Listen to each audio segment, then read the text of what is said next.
tous, alors on se retrouve aujourd'hui pour un retour de course. Je suis allée faire le plein de beurre et c'est pour moi l'occasion de vous parler de la qualité en régime carnivore. Alors d'abord, je vais vous montrer ce que j'ai acheté.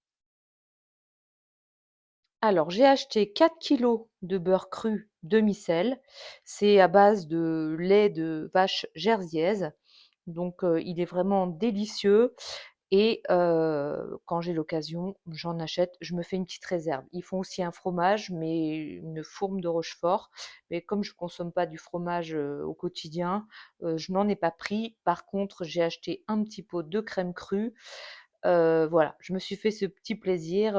Je vais en manger. Peut-être le pot va y passer en une seule fois. Ceci étant dit, je voulais revenir sur le sujet de la qualité et du bio, du non bio, du lait cru, du lait pasteurisé, parce que ça a été un sujet abordé sur le groupe Carnivore France. Donc si vous n'en faites pas partie, je vous invite à devenir membre. C'est vraiment très enrichissant, il y a beaucoup de partage. Et donc la question c'était est-ce que le régime carnivore doit devenir un dogme? Est-ce que euh, on ne promeut pas le fait de manger du bœuf à l'herbe, des produits laitiers au lait cru? Et qu'en est-il des personnes qui n'ont pas le budget pour le faire, etc. Alors, moi, ce que je pense de ça, je suis absolument d'accord avec le fait que, eh bien, l'important, c'est d'être carnivore. Moi, là, aujourd'hui, je me suis acheté ce beurre au lait cru, mais c'est pas tout le temps le cas. Des fois, donc des fois, je prends du beurre bio euh, au lait pasteurisé. Bien sûr, mais si je suis dans un endroit où il n'y a pas de beurre bio, je vais prendre du beurre non bio.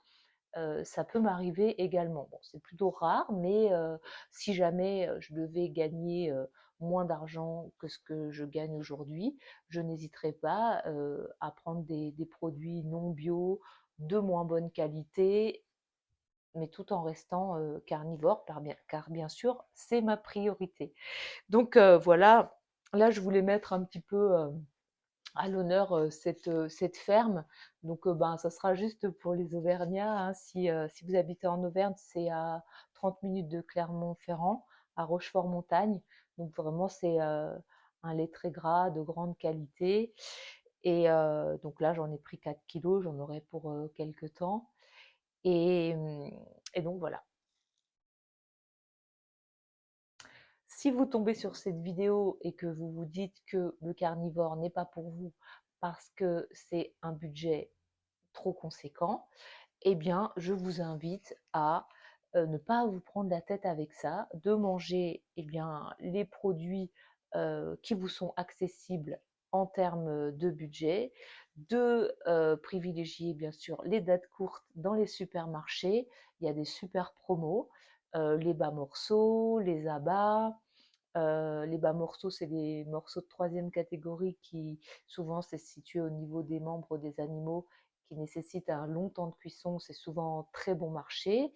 Et puis voilà, vous voyez vos priorités. Si vous pouvez manger bio et que vous avez envie de manger bio, eh ben, faites-le. Si vous ne pouvez pas, eh bien, privilégiez d'autres filières pour que vous puissiez vivre votre carnivore en toute sérénité et que ça ne vous plombe pas votre budget. En tout cas, moi, c'est ce que je ferais. Aujourd'hui, bah, j'essaie de manger bio en majorité. Si évidemment c'est pas bio, eh ben, le porc, je vais plutôt m'en passer et privilégier de la viande de ruminant.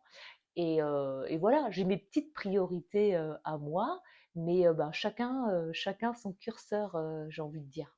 Donc voilà, c'était le message que je voulais faire passer, c'est de ne pas vous limiter par rapport au budget. L'alimentation carnivore ne doit pas devenir un dogme élitiste, un concours de performance et de qualité de produit.